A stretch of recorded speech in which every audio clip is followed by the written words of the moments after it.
Hey, I'm Amelia Mosley and you're watching BTN. Let's see what's coming up. We learn more about the history of the humble handshake, reveal the secrets of UFOs, and find out why this arachnid enthusiast has been babysitting spiders. But first today, as you probably know, scientists around the world are racing to find a vaccine for COVID-19. And today, you're going to hear from some Aussie kids who know just how hard they're working because their parents are part of that race.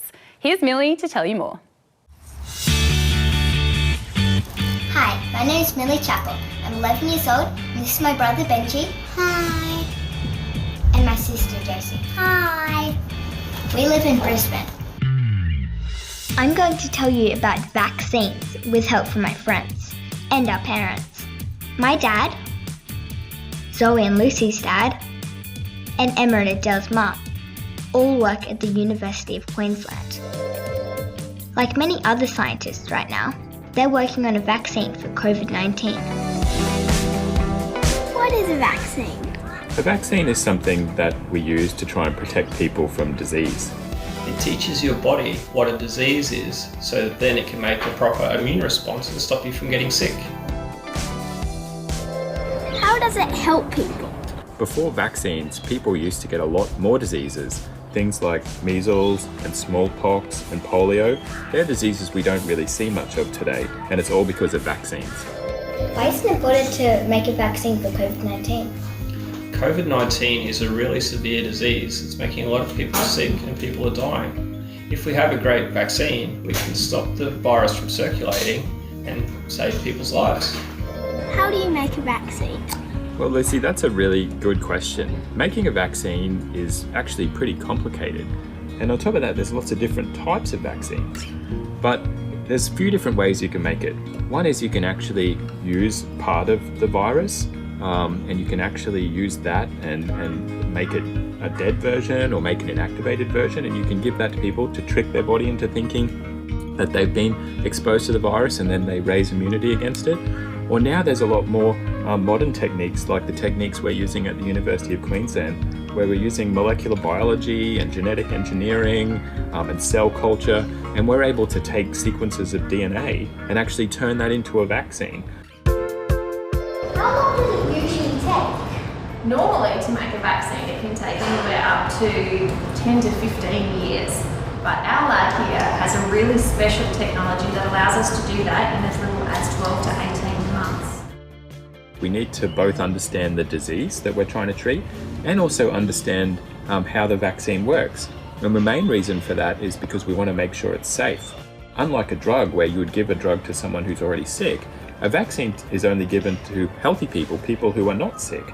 So you really need to make sure that, that vaccine is very safe and that it's going to work. It's going to help protect them from the disease. Can we go in the lab now? We sure can.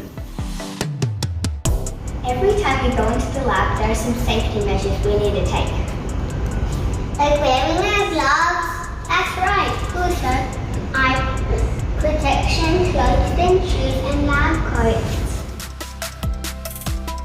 This lab isn't the only one working on a COVID-19 vaccine. There are heaps of others in Australia and around the world working on it too. They're using lots of different methods, and everyone is hoping that one of them will work. I think that making a vaccine is really important, so I'm really proud that my dad and his team are some of the world leaders in developing a vaccine for coronavirus. Hopefully they will have some good news for everyone soon.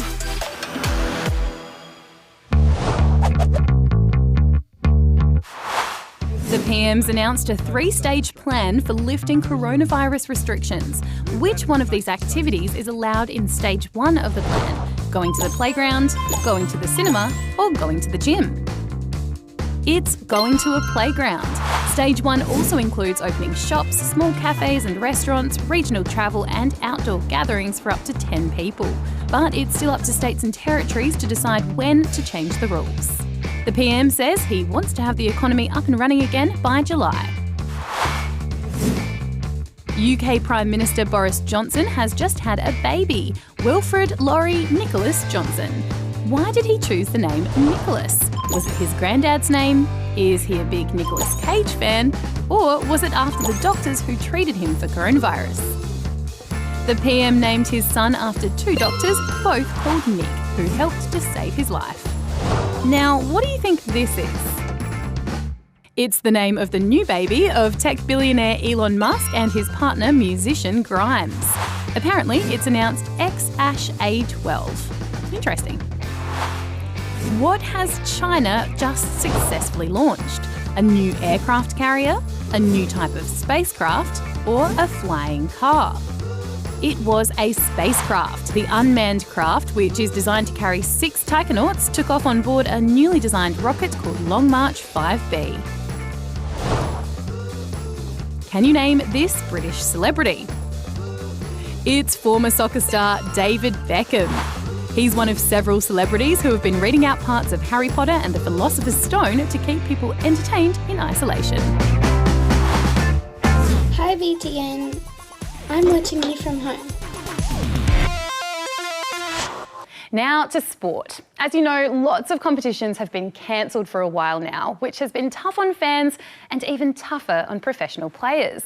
It's also costing the sports industry billions of dollars. Here's Kale with more. For many of us, there's nothing better than watching our sport heroes do what they do best. My favourite sporting moment was when the Aussie Boomers beat USA in the basketball last year. Here it is, folks. This is Australian basketball history. I liked when Liverpool won the Champions League. He's won the European Cup for Liverpool. But now with many of our favourite sports on hold, many of us fans are getting a bit desperate. Maybe I'll race the goldfish. And while many professional athletes have been finding fun ways to keep themselves and us amused, the pause in play has been pretty devastating. I chose the team sport because I love being with my teammates. I think they help motivate me, and not having my teammates and my coach sort of tell me what to do each day, it's been really hard. And it's also hard not knowing when we're going to be back on the basketball court. It's also costing sports leagues billions of dollars. See, without games, there's no ticket sales, no broadcasting contracts, and no advertising, which means clubs are struggling to pay their players, coaches, and all the other people who help their clubs function. Across Australia, players have taken big pay cuts just to help their clubs survive, while a lot of other employees have lost their jobs entirely. Around 80% of the AFL's workforce have been stood down, while the players agreed to a 50% pay cut. The sports broadcasters like Foxtel have also had to cut back a lot of their staff, and they're not really sure about their future. All up, it's estimated the sports industry contributes about $40 billion to the Australian economy every year. So it's no surprise that people are pretty keen to get sport back up and running. For some Aussie leagues, a restart is on the cards. The AFL hopes to get going in June, while the NRL has penciled in the 28th of May to restart their season. Without spectators, of course. The government's even given special permission to the New Zealand Warriors to travel to Australia to play. While some reckon it's too early to restart sports, others reckon it's important, not just for the pros, but for all the grassroots sports that look up to those guys and girls. Sport employs a lot of people and it lifts everyone's spirits. Overseas, many other sports are tackling similar problems, trying to work out if and when they could start up again. The NBA is even considering finishing their season in Disney World. No, I think it's still the players playing. There you go, that's better. And if seasons can't start up again, there are pretty big questions about who should win. For example, in the English Premier League, Liverpool has been left tantalisingly close to their first title in 30 years, while bottom clubs don't know if they're in or out of the league. Still, many agree that health and safety should come first. So, at least for now, we're just going to have to settle for this.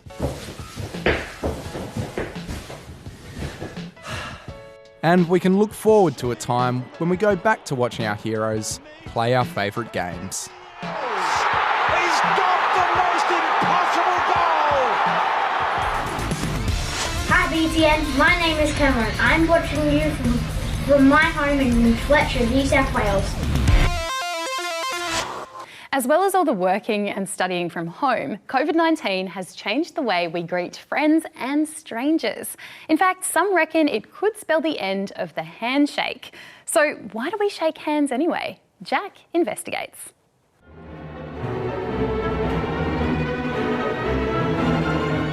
When it comes to greeting someone, nothing beats a good old-fashioned handshake. What? You didn't think I was actually going to shake someone's hand? Yeah, so handshakes with real people aren't so popular right now because of, you know, germs. But until recently, the humble handshake was a staple of Western cultures. Whether it's a firm shake, an awkward shake, a secret shake, or an anything in between shake. So why do we like to hold the hands of sometimes complete strangers and shake them? Well, the history of handshakes is a long one. One of the earliest examples is this sculpture from 9th century BCE, depicting an Assyrian king grasping hands with a Babylonian ruler to seal an alliance. Fast forward to Greece in the 5th century BCE, and the shaking of one's hand was all the rage. Many think it was a way of showing that you didn't have any weapons and saying, I come in peace. I'm so sorry. The epic poet Homer even mentions handshaking several times in his Iliad and Odyssey. During the Roman era, the handshake became more of an arm grab, to check if the other person was hiding a knife under their sleeve. What's that? Oh, a watch. Wait, what's a watch? The shaking part eventually came back in medieval Europe, again as a way of checking for any hidden weapons. Oh, I was, holding it for a friend. Over the next few centuries, the handshake was replaced by a more formal tip of the hat or bow. Until the Quakers came along. The Quakers are a religious group that formed in England during the 17th century. They thought the handshake was a more inclusive way of greeting someone. And they brought it to the USA where it stuck. Today, handshakes are used to mark the completion of an alliance or an agreement and show good sportsmanship. Oh, and obviously as a way to say hello to someone you don't know very well. Of course, it's not the only way to do it. Plenty of other cultures have their own greetings, like bowing, which is tradition in many Asian countries. A lot of European countries use a kiss, and this is how people say namaste in India. Now, in the age of coronavirus, some experts reckon it'd be safer to ditch the handshake altogether and replace it with a contactless version. Whether we take inspiration from overseas or something a little more out there, like a shaka, a thumbs up, a Vulcan salute, a peace sign, or we could mime a high five, mime a fist pump. I mean, you could even mime a handshake. Whatever shake up the handshake gets, one thing's for sure, its replacement has some big shoes to fill. Or rather, gloves to fill. Well, I guess this is goodbye. Hey, don't look at me like that. I'll miss you too. And hey, if I ever need a mannequin to help explain the origins of handshaking again, you'll be the first one I call.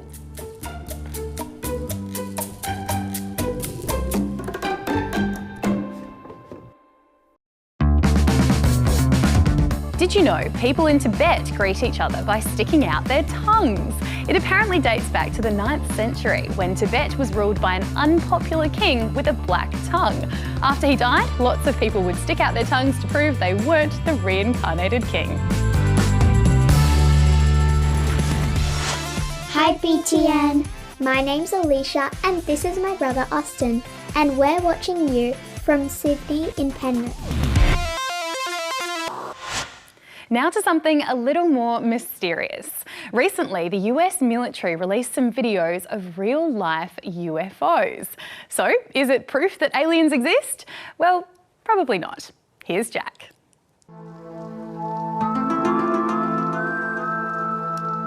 No. I said UFO. Yeah, I have proof. Oh, why do they always hang up on me? Me, a self-appointed expert in the field of UFO, Leah. Well, they won't be laughing when they see this video of an actual UFO. Actually, it's already been released. And yeah, it's actually a UFO that was captured by US Navy pilots. So, you know what that means? Aliens. Not quite.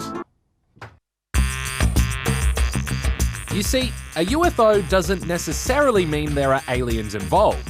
It literally just means unidentified flying object. Although the US military prefer the term unidentified aerial phenomena. Anyway, a UFO is what you call something when it's flying and you don't know what it is. This UFO vision isn't new. It was actually leaked a few years ago, and it got a lot of people speculating that maybe the US government was covering up evidence that aliens were zooming among us. But the US government says that's not the case. They released the videos to clear things up and show they have nothing to hide. Nothing to hide? Well, what about my best friend's cousin Vicky? He saw one. Not to mention all the thousands of other people who've reported seeing one. You're not wrong. Over the years, stacks of people have claimed to have caught a glimpse of a UFO. A famous example happened on the 24th of June, 1947. Kenneth Arnold was flying his small plane in Washington in the US, where he claimed to see 9 high-speed UFOs fly through the sky. He later described their movements to be like a saucer if you skip it across the water, which is where the whole flying saucer thing came from. While we're not sure what Kenneth actually saw, some have speculated maybe it was a mirage or even a flock of pelicans, super fast pelicans. The same year, a farmer named Mac Brazel found piles of strange debris on his farm in Roswell in New Mexico in the US. After contacting authorities, officials from the nearby Army Air Force Base cleared the wreckage and claimed it was a weather balloon that had crashed. But not everyone was convinced, and speculation grew that it was actually the work of aliens. Eventually, in the 90s, the US government revealed that it wasn't a weather balloon after all, but was actually a surveillance device that was used to spy on the Soviet Union. Australia has also had a few UFO sightings. Wycliffe Well in the NT is apparently the country's UFO capital. Since the 80s, hundreds of people have headed there to try and catch a glimpse of mysterious bright lights that would appear in the sky every night.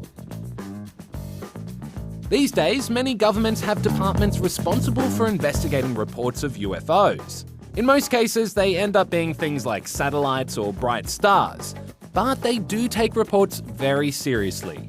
Not because they believe in aliens, but because there's always a chance that UFOs could be high-tech enemy aircraft. And while this UFO might not be proof of alien existence, there are still plenty of people who believe alien UFOs are out there. The truth is out there. Maybe. Surely. I hope so.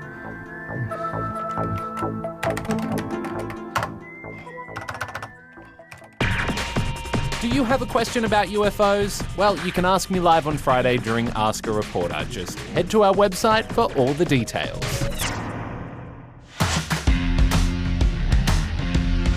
Folks, we are one teeny tiny step closer to having sport. Yep, the AFL has decided it's going to let teams train in groups of 10. The decision comes after the Victorian government decided to lift their limit of 2 people. And now all states are on the same page. We still don't quite know when the season will officially restart, but the AFL execs met yesterday to make some decisions. All these decisions are making my head spin. Speaking of spinning heads, check this out. 11-year-old Brazilian skating dynamo Gui Curi has become the first person to land a 1080-degree turn on a vertical ramp. Even he couldn't believe it. I was just like, oh my god, what just happened? The move, which is 3 full spins in the air, is up 1 on Tony Hawk's legendary 900, which he landed more than 20 years ago. Geet did that one when he was 8. So what next? I would want to be in the Olympics in whatever kind of way possible. And lastly, the Korean Baseball League kicked off last week, but with a few changes. And the crowd goes wild! Yeah, it's just not the same. Real fans had to watch from their couches, except this lucky 9-year-old who got to throw down the first pitch in a very socially distant way. Finally, you're about to meet a real-life Spider-Man. He doesn't have superpowers, but he does have a lot of spiders. Eamon volunteered to look after a bunch of them for the Queensland Museum while it's closed because of the coronavirus. And he sent us a video telling us more about why he loves his creepy crawly collection. Check it out. Hi BTN, my name is Eamon Amsters and I'm a spider zookeeper at the Queensland Museum. Obviously the museum's closed at the moment, so there's no one there to look after all the spiders. That meant I had to take home about 50 spiders. However, that's not a big deal for me. I already have about 50 spiders at home I'm already looking after. So today I'm going to show you what it's like to look after over 100 spiders. So welcome to my spider room. Behind me I have about 100 different spiders of a number of different species, including tarantulas, various trapdoor spiders, huntsmans, funnelwebs and redbacks. So quite a variety. You may be thinking this is quite a dangerous job. All of the spiders behind me can bite, however in reality only a few of them are dangerous to people. I've never been bitten by any of my spiders because I understand their behaviours and I also never take any unnecessary risks. So I often get asked what's my favourite spider. Well, I definitely do have a favourite. It's this spider in here. So in here I have one of my Australian tarantulas. This is a big adult female and she's a bit angry at the moment. She doesn't really appreciate me pulling her out of her house. She's putting up a big threat display, she's showing off her big fangs. Another spider I look after are trapdoor spiders. They're a really special spider because hence their name, they build a trapdoor. Take a look in here. So we just open this up, you see a nice big hole where the spider lives. Trapdoor spiders are really special because big adult females just like this one here can live a very long time. This spider here might be middle-aged at about 15 to 20 years old. She has the potential to live for over 40 years. So you might think sharing your house with over 100 spiders is quite weird. However, in reality, I guarantee you probably share your backyard with hundreds of spiders as well. You just don't know it. Most of those spiders are quite small, however some of them are probably quite big. Just like these golden orb spiders here. These two adult females are probably quite a familiar sight for a lot of people living in Australia. So chances are you probably share your backyard or your house with just as many spiders as I do. A lot of people obviously don't know spiders that well, or as well as I do. As you can see, they're usually much friendlier than what they might look. They look very alien, and sometimes they can be quite big and quite hairy, just like this one here. But often they're much more scared of you than you are of them. If you're a bit scared of spiders and you're looking to start to get over your fear, I think one of the best things you can do is start to research spiders. Look at YouTube videos and look at photos on Google. And once you get a closer look and a better understanding of spiders, I'm sure you'll find they're actually quite fascinating animals. And there's so much out there to learn, and so much out there still to be discovered.